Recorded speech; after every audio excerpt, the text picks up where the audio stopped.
There's a war waging across Britain. The war for lawn and order. Yeah, I would say I am obsessed with it. I'm now swishing the lawn. Across the country, an interesting bunch of lawn fanatics are at play.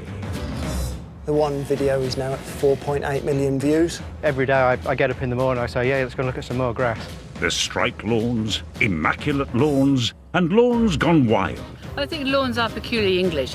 Welcome and enjoy the wonderful world of lawns. I've never let my child play on it. And those who create them. Obviously a bit of a fetish.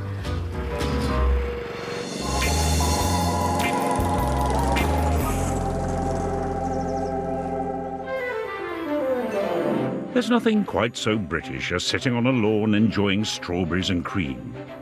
But there's a lot more to grass than meets the eye. This superplant covers almost a quarter of our planet. It absorbs enormous amounts of carbon dioxide and releases huge amounts of oxygen. In fact, a 50 by 50 foot lawn produces enough oxygen for a family of 4. So take grass away and we're probably not here. Impressive stuff.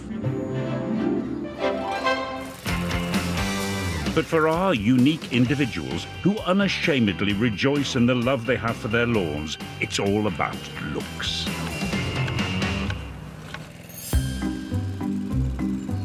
And whilst many believe theirs is the best, in Doncaster, Stuart Grindle has the certificate to prove his really is.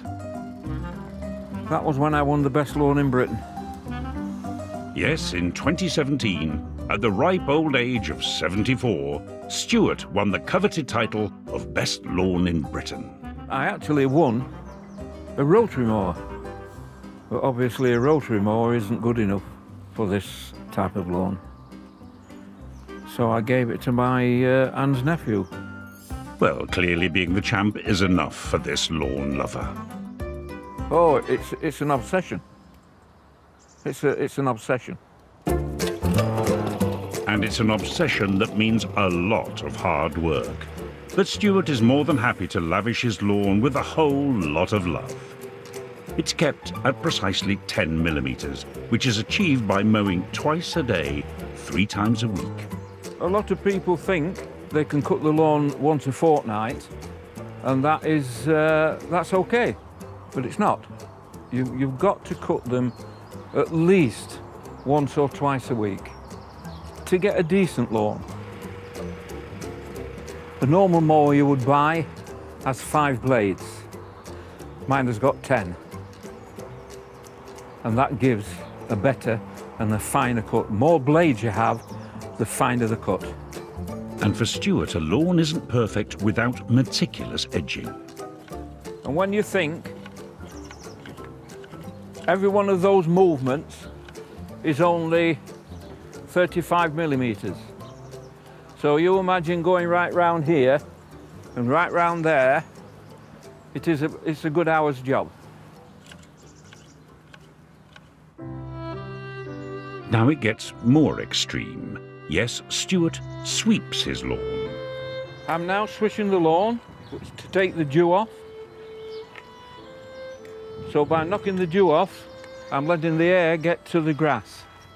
So it doesn't cover the grass and have a warm film of air between the dew and the grass.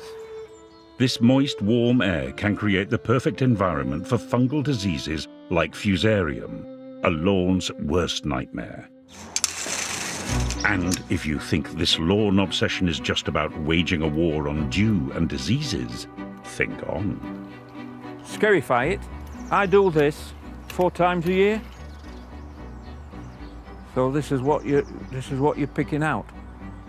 So this is the grass which is laying flat to the ground. So you're cutting the coarse grass off and you're giving the fine grasses chance to grow. After taking from his lawn, Stuart likes to treat it to a healthy dose of overseeding. But of course, it's not just any seed. Now that is the grass seed I use. That is pure bent.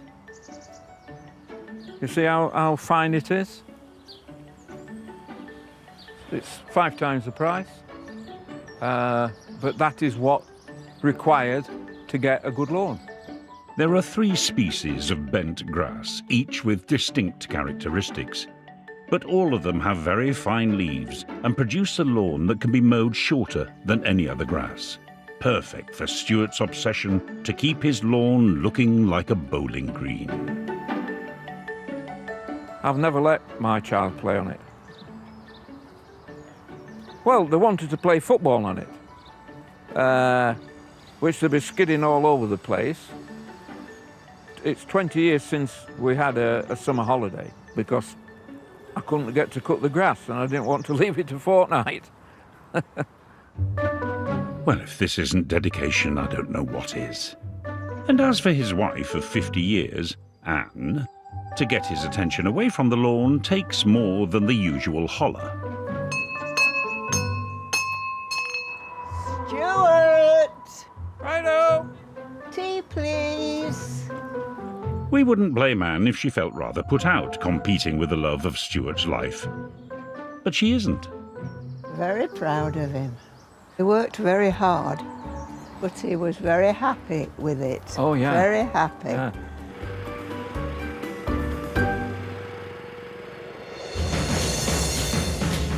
Coming up, a lawn that's taken the internet by storm. The one video is now at 4.8 million views. And It's a lawn which we're inviting people to walk along, to take their shoes off and enjoy. the real lady of the manor gives us a peek at some of the most famous lawns in Britain.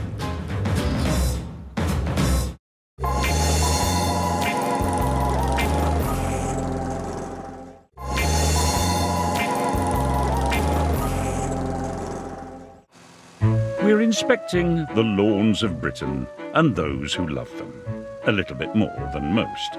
And what better lawn to inspect than one of the most recognisable in the UK, thanks to a certain television programme. Oh, rather dashing fellow on the left.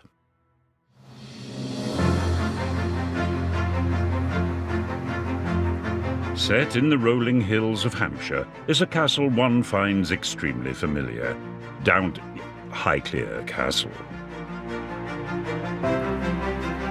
Paul Baker is the head gardener. I'm the one that takes responsibility for the mowing of all the grass. But I've got about 48 acres I look after immediately around the castle for the visitors to enjoy and, of course, Lord and Lady Carnarvon to enjoy. Ah yes, no castle would be complete without a lady. And the Carnarvon's family have lived at Highclere since 1679. Lady C is rather fond of the many varieties of her impressive lawns. We are meeting on the east lawns of the castle. These were originally in medieval times auctions, I believe. And then in the time of the 18th century, it was set out to more lawns. And then we move on to the time of Capability Brown, who was really the master of creating the extraordinary house in a beautiful setting, which involved large, expansive lawns. Stately homes were where perfectly manicured lawns were first created. They were the ultimate way to show off and flaunt your riches. Capability Brown designed many of them. He's Britain's most famous landscape designer, and during the 1700s he worked at countless sites, including the lawns of Blenheim Palace, Chatsworth House, and Hampton Court Palace, and of course the 1,000 acres of parkland here at Highclere Castle. In those days, the main grass mowers, as today, are sheep, but closer to the castle, it would have been scythes in those days. Cutting grass with scythes took a huge amount of time and manpower. One of the reasons having a lawn was restricted to the rich. So how long, Paul, does it take to mow the lawns in the summer, do you think? 2 days with everybody on it. This time of year, you spread it out through the week. And you were also Start always trying Wednesday. to mow around Downton when they were filming here, weren't you? Because otherwise Yeah, you'd mow yeah. black cables, which had Yeah, electricity or something going through them. Yeah, Downton had their own sets of requirements. Well, Paul, when you've won several BAFTAs, a few Golden Globes, and more Emmys than I can count, one might well have some requirements. Oh, I think lawns are peculiarly English, and again it comes out of Cape Brown in the 18th century, and the great houses and the grandeur, and the fact that you could employ men to simply scythe the lawns when other people would be growing it for hay. So in that way it does represent those who have and those who do have not, and it's showing off to the world. Don't think we're tied to the past, but we are aware of it and bringing it forward into what I think people want today, which is to be a little bit more relaxed about a lawn. It's not a beautiful mowed Wimbledon tennis or bowling lawn. It's a lawn which we're inviting people to walk along, to take their shoes off and enjoy. So I think that's far more important. Spoken like a true lady. But not everyone agrees. For some, it is all about the perfectly mowed lawn, in particular the quintessentially British stripes. Today, all sorts of intricate shapes are carved into grass, and there's fierce competition to be the best. Every August for the last 9 years, lawn fanatics from around the globe have battled it out to become the Alit's Creative Lawn Stripes Champion of the World. And just outside Birmingham is one of the winners. It may not be the grandest, but when it comes to lawns, Keith's is proof that size doesn't matter. It's what you do with it. Keith won the Alit Creative Lawn Stripes competition in 2018, and since then, his lawn has become an internet sensation. My daughter put a few videos of TikTok of me time-lapsing my lawn, and the one video is now at 4.8 million views. Keith spends hour upon hour creating works of art, but this is his winning design. I went to pick my daughter up from school and the phone rang, and then it was a phone call from Alit Mowers to say congratulations that you've won the competition. I was well chuffed. It was in all the national papers really, so it went a bit berserk. Yeah, 2018 was a bit nuts. Striped lawn competition, winner 2018.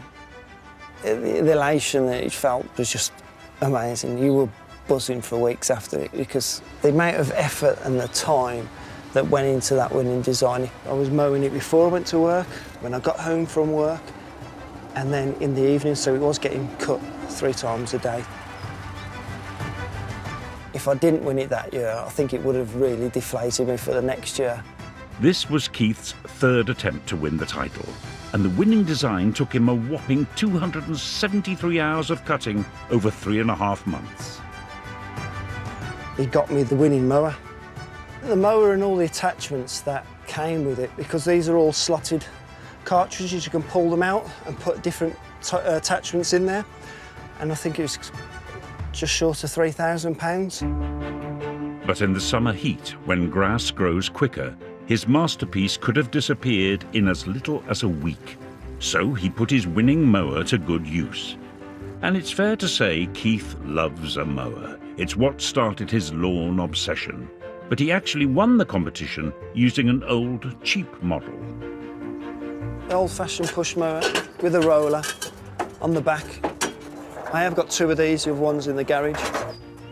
One was picked up on Gumtree, and the other one was picked up on eBay. One was £30, one was £40. It's thanks to these cheap old mowers that Keith's winning designs can be created, as the blades can be set at different heights. I think the one was at 9mm, and the other one was at, I think it was 5.5mm, so it would give you that step definition, so the pattern just popped out. So come on, Keith, share your secrets to a stripy lawn. Stripes come from the rear of the mower. On the back of the mower, you'll have a roller. All it's doing is pushing the leaf of the grass forward, which will give you a light stripe. And when you're coming back, it looks like a dark stripe. So all it's doing is just folding the leaf of the grass over. So that's what a cylinder mower does. It's the reflection of the sun on the bent-over grass that creates the iconic stripes. So let's start her up. So what I'm doing now, focusing on the corner of the lawn, trying to keep the mower in a straight line and hit the corner. So I've turned round now. I can still see that same line at the side, so I'll run it down the side of that line. Hopefully, it will give me that fairly straight stripe, but it's just keeping that eye on the side of the mower. So just keep mowing. So satisfying just seeing a striped lawn. To me, anyway. As they say, the great British striped lawns. It's best to cut high, as the longer grass is easily folded and will ensure the best contrast. And to really intensify, go over the stripes again with the roller and the mower off. So there we have it. All done. But what if one doesn't have a mower with a roller? Just a normal, standard broken broom. And then just push down.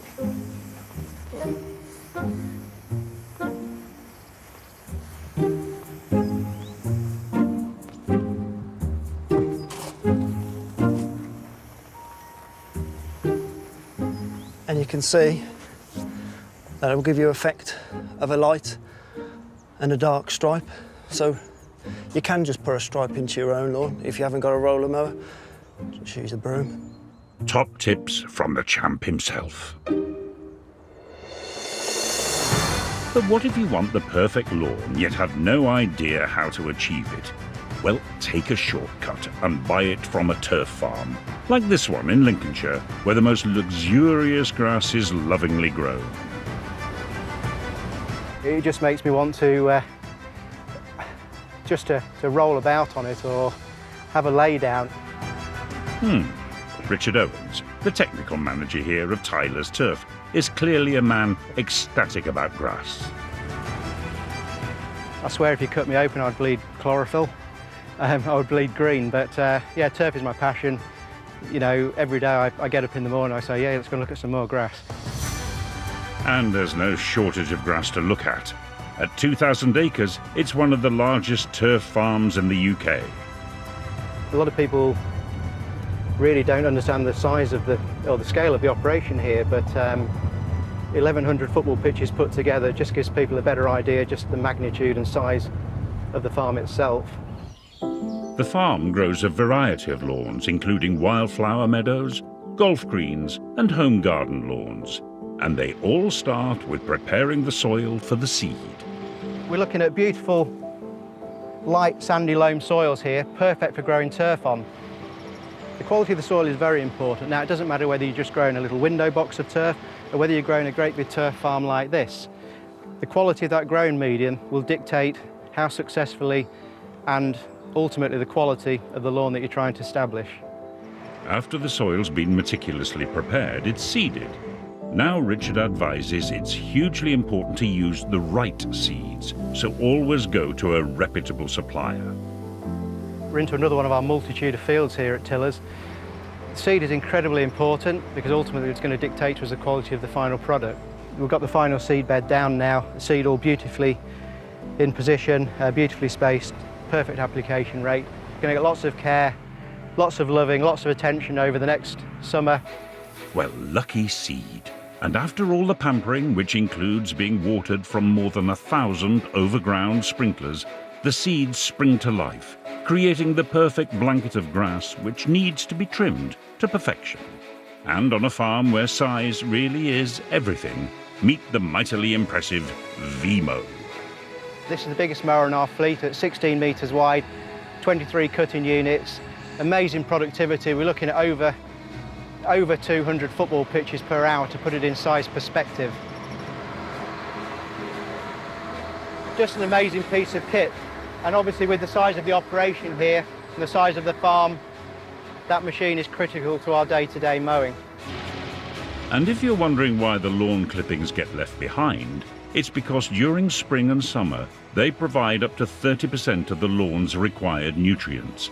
And it's clearly working, as the final result is a lawn that will see your neighbours green with envy. This is really our Rolls Royce of products for your garden.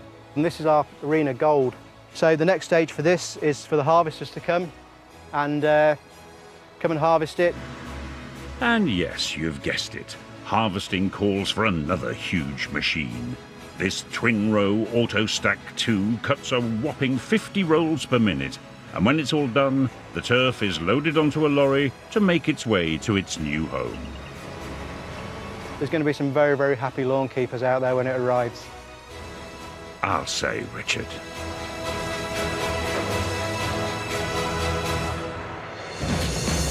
Coming up, the competition is on as we meet one of this year's Lawn Stripes competitors. I'm just trying to find perfection, but I haven't found it yet. And we meet a man and his many mowers. They use the camel because it wouldn't get hoof prints in the freshly cut grass. Otherwise, people perhaps would have got the hump about it.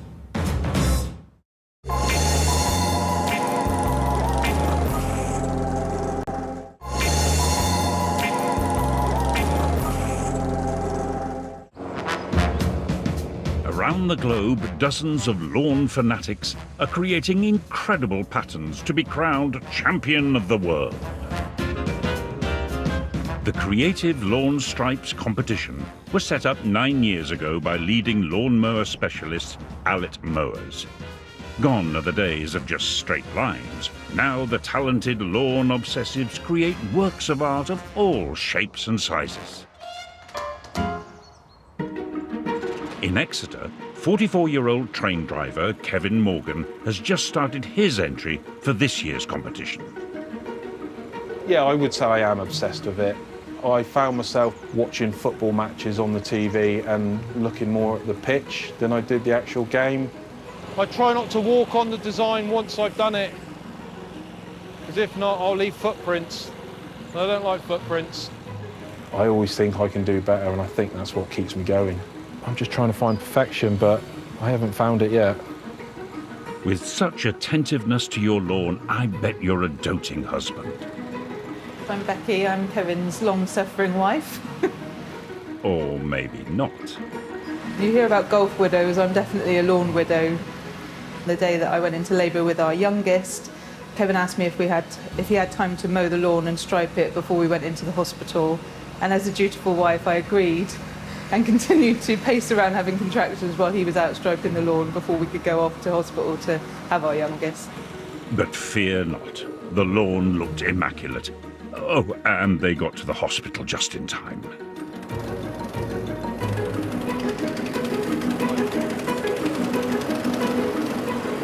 Different mower. This is the mower to finish with. He's got a bit of OCD in the house, and I think since we've had children, he knows he can't control that, whereas he feels the garden is an area he can control. So how exactly does this pristine lawn and children work? Okay, Ben? Yeah, of course you can. But what do you need to do? You need to... On the light stripe, well done.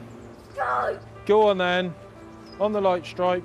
They know once you've got the light and the dark stripes, if they run on the light stripes, they're going to be running with the grass, as in they're not going to be leaving footprints on it.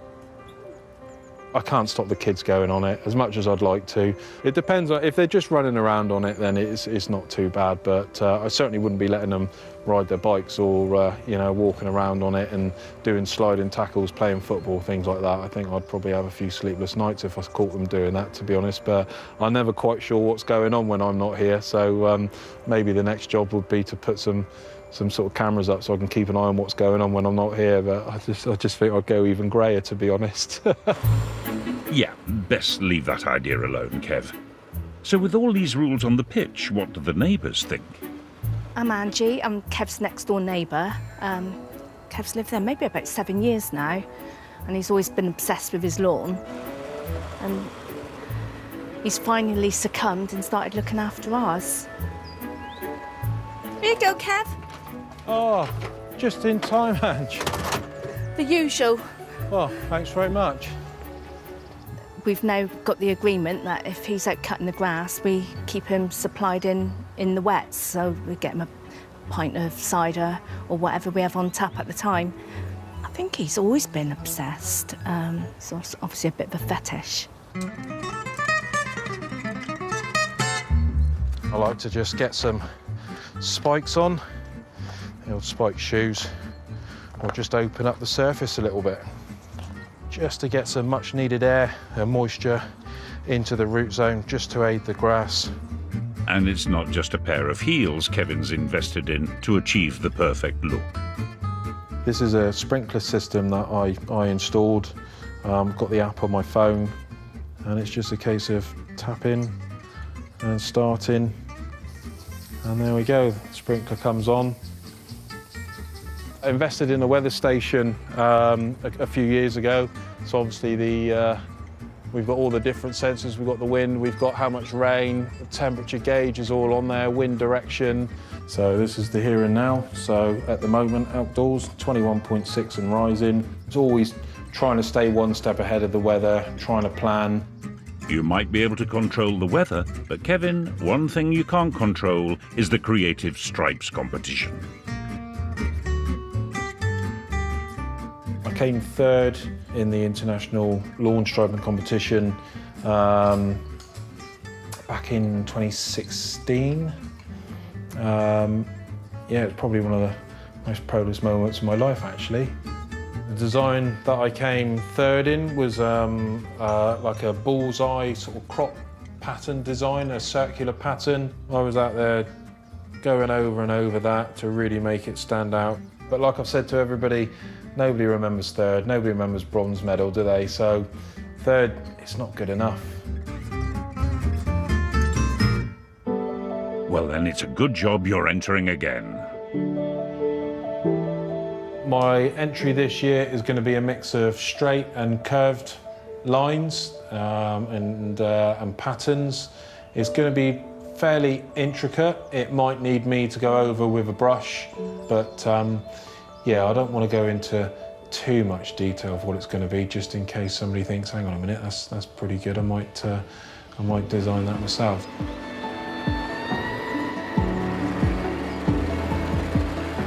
It's the biggest competition, and hopefully one day I'll win it.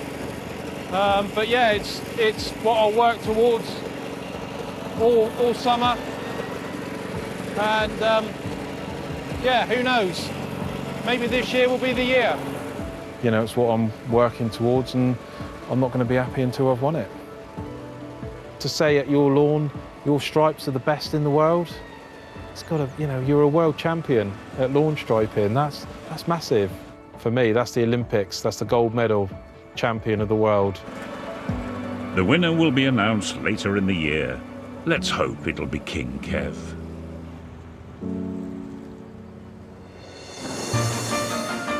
Now, one thing all our lawn lovers agree on is that their lawnmower is their shining star. Gliding across their perfect plots, it's a doddle to keep grass looking at its best, and there's so much choice. There's push models, giant models, and even robots that do it for you. But to one man, these marvellous mowers are so much more than just machines. So, welcome to the British Lawnmower Museum. I'm sure you'll find it a cut above the rest. Brian started this internationally renowned lawnmower museum in the 1980s. It's an Aladdin's cave of mowers of all different shapes and sizes.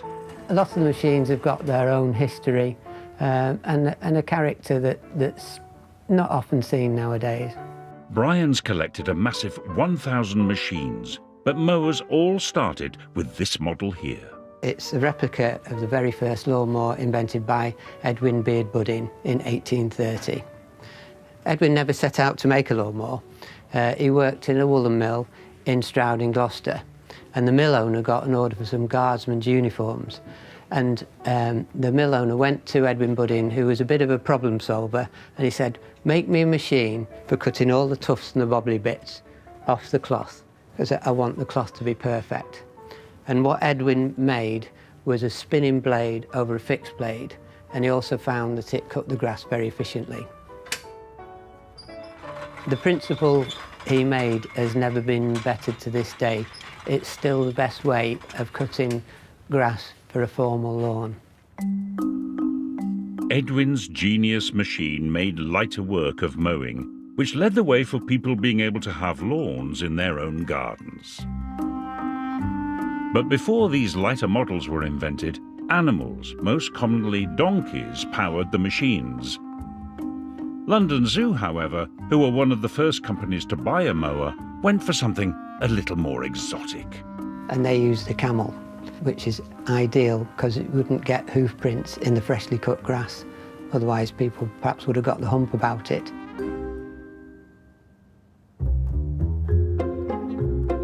Brian's treasure trove of machines includes the first petrol mower, the first robo-mower, which cost £1 million to develop, and some rather high-profile models. We have some lawnmowers of the rich and famous. This is one of them, and it belonged to Brian May from the rock band Queen. This is another machine from our lawnmowers of the rich and famous, and it belonged to Eric Morecambe, and it's one of Lancashire's 70 special objects. There's also Paul O'Grady's, Richard and Judy's, and even one from the Royals. This is a famous garden tractor. It belonged to Prince Charles and Princess Diana, and it was one of their wedding presents. And whilst all this is highly impressive, one of the biggest surprises is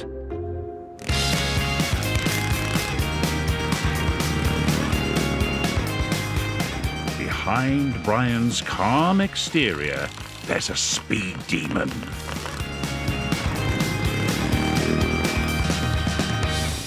Lawnmower racing, it's a great sport. Doesn't cost you an arm and a leg unless you run over yourself. And it's just great fun. Sterling Moss, quite a keen lawnmower racer, Noel Edmonds, Chris Tarrant. Once the machines go above 50 miles an hour, sometimes they have a mind of their own, but luckily I held the championship for a couple of years as a lawnmower racing champion. Go, Brian. Now, what if you want a pristine lawn but don't want the hassle of taking care of it? You opt for the most controversial grass of all, fake.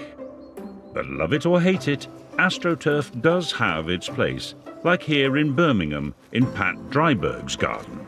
We've been trying to grow grass in the garden after having the garden landscaped, and just found it incredibly difficult. The grass was very patchy.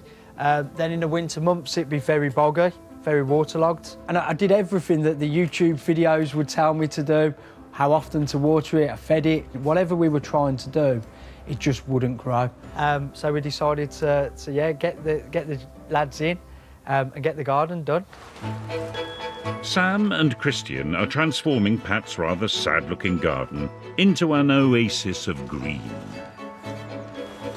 People want real grass. Obviously, it's natural.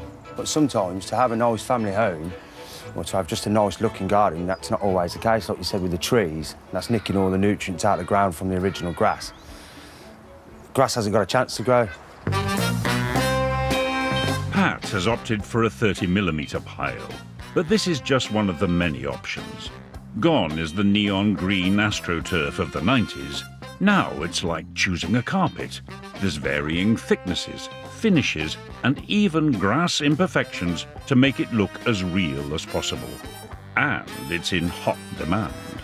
In a survey of 1,000 homes, 25% said they've moved into the world of fake grass. The cheapest can be as little as £5 per square metre, rising to around £30 for a bit more luxury, with fitting costs on top. Done footballers' houses, I've done the surround of Wembley, other famous people, Hampton Court Palace. We've done quite a bit of work there actually. Looks like you're in good company, Pat. Having this artificial grass hopefully will mean that we can invite the family over, put the barbecue on, and get the family round and just enjoy our surroundings. In just one day, Pat's grassless lawn is no longer. Yes, it might be fake plastic grass, but there's no denying the end result. What do you think? You like it? Oh, it looks really good. Wow, eh? So much better. Pat is clearly in fake grass bliss, and when something makes you feel this good, how can it possibly be wrong? When I look at the size of the garden now, it looks so much bigger than it did before. It'll change the way we use our space outside. It's not too far off feeling, not perfectly like grass, but not too far off what a perfect grass. An instant fuss-free lawn that will last for up to 20 years. No mowing, weeding or watering, just a quick hoover, which means loads of time for fun. Nice. Yeah, better than what we had before. Yeah.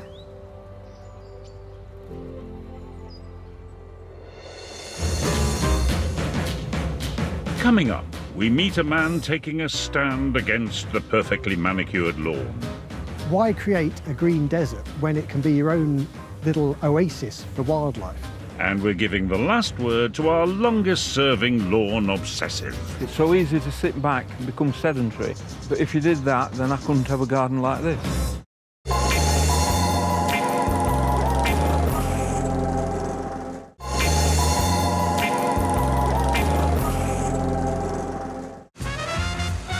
In Britain, 15 million lawns of all shapes and sizes are on a grassy identity parade. And standing out from the crowd are the stripy lawn regiment, strong in force. And whilst many of us fight for the perfectly manicured lawn, the complete opposite is also becoming popular. Hidden amongst this mini jungle in Derby, a revolution is happening. I think there needs to be a cultural change to stop seeing the need to mow your lawn into absolute oblivion. Why create a green desert when it can be your own little oasis for wildlife? Karim Vahed is a professor of entomology, which is the study of insects to you and me. He's seeing a worrying decline in our important pollinators like bees and butterflies, which is mainly because 98% of our wildflower meadows, like this one, have disappeared since World War II. To help, Karim believes we should let a section of our own garden grass grow free, or create our own wildflower lawn. Anyone who has a lawn is in a position to make a difference. Lawns in the UK, gardens in the UK, make up a bigger area than our national nature reserves. So you can create your own midi meadow in your lawn, either by leaving the lawn and cutting it every 4 weeks to see what you get. Think short plants like clovers, birdsfoot trefoil will flourish in that sort of environment, which are great nectar sources. Or you can deliberately turn your lawn into a wildflower meadow. And if you do, you'll be rewarded with a whole heap of grasses and flowers like these, which attract lots of the all-important wildlife. As you can see, the wildflower meadow, as its name suggests, is absolutely full of nectar sources. So here, for example, we have knapweed. The bees, bumblebees, absolutely love this. Karim has been looking after this wildflower or hay meadow for around 15 years. Red clover is a plant that you can get in your lawns, but here we see a red clover that's grown to its full luxuriant extent. Another great thing about this traditional hay meadow is the diversity of grasses. Each of these is a different species of grass. You can buy lawn mixes that contain all of these wildflowers to make your own wildflower meadow. Karim's own back garden is a mecca for wildlife, with free-flowing flowers and plants. But he's keen to grow his own small wildflower lawn to help even more. Once he's prepared the area by removing any existing vegetation and given it a rake, he's ready to go. So we used a mix that's got 26 species of native wildflowers that are found in meadows and 10 species of native grasses, which are fairly slow-growing and fairly fine species, so they're not going to outcompete the wildflowers. Next, he mixes the seed thoroughly before starting to sprinkle. Otherwise, the heavier seeds sink to the bottom and you'll end up with great big clumps of flowers and areas of just pure grass, which you obviously don't want. So we want to sow 5 grams per metre square. So simply, the next step is to spread the seed evenly.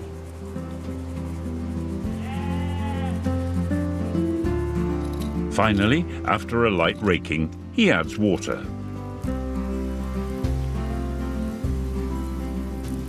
The best time of year to sow a mini meadow is either September or before May.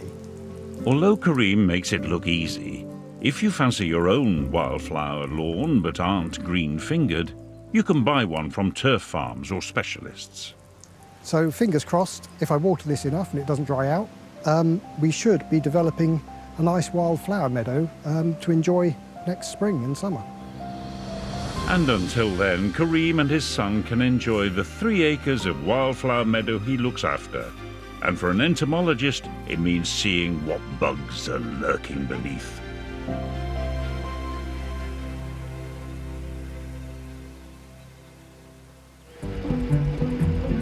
One man whose lawn is the complete opposite and trimmed to exactly 10 millimetres is Stuart Grindle, who we met earlier in Doncaster. Oh, it's an obsession. It's an obsession. Stuart is a man very much in love with his perfect grass, and after winning the coveted title of Britain's best lawn in 2017, he's not letting his standards slip. But there's a problem. His body is saying otherwise. Well, I've had 4 hip replacements. I've had 2 shoulder replacements, 5 toes. The joints taken out because the toes clawed up. I've got atrial fibrillation, chronic kidney failure. I've always said when I die, they'll not bury me, they'll melt me down. And they'll make a fortune. Despite this rather long list of ailments, Stuart's not giving up without a fight. You've got to accept what comes along and be grateful that I've got to 78, nearly 79, and I'm still stood up. It's so easy to sit back and become sedentary and make an excuse that, oh, I can't do it, I've got backache. But if you did that, then I couldn't have a garden like this. And I want a garden like this. I take great pride in it. And so you should. But for all the jobs he can no longer do, Stuart now has Dan the man. What about overseeding, Dan? Can do a little bit if you want. Oversee those areas? Yeah. Would you? Just gonna do these patches here.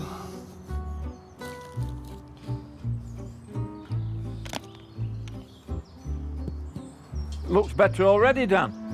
Dan works as deputy manager at Doncaster Golf Course, but regularly helps Stuart keep his lawn pristine. It takes a lot of maintenance.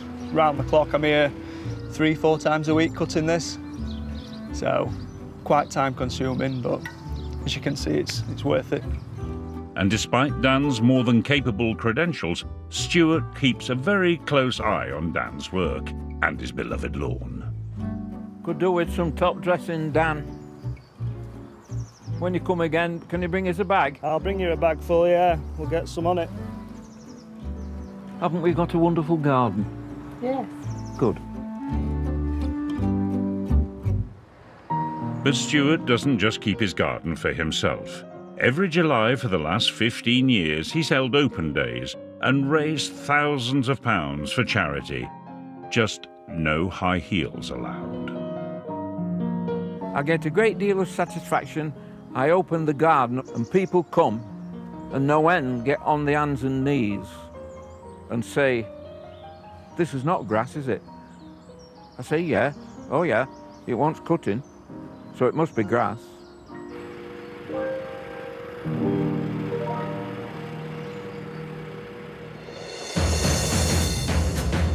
So there you have it. We've seen big, small, trimmed, patterned and wild, proving that when it comes to lawns, there's no such thing as lawn and total order.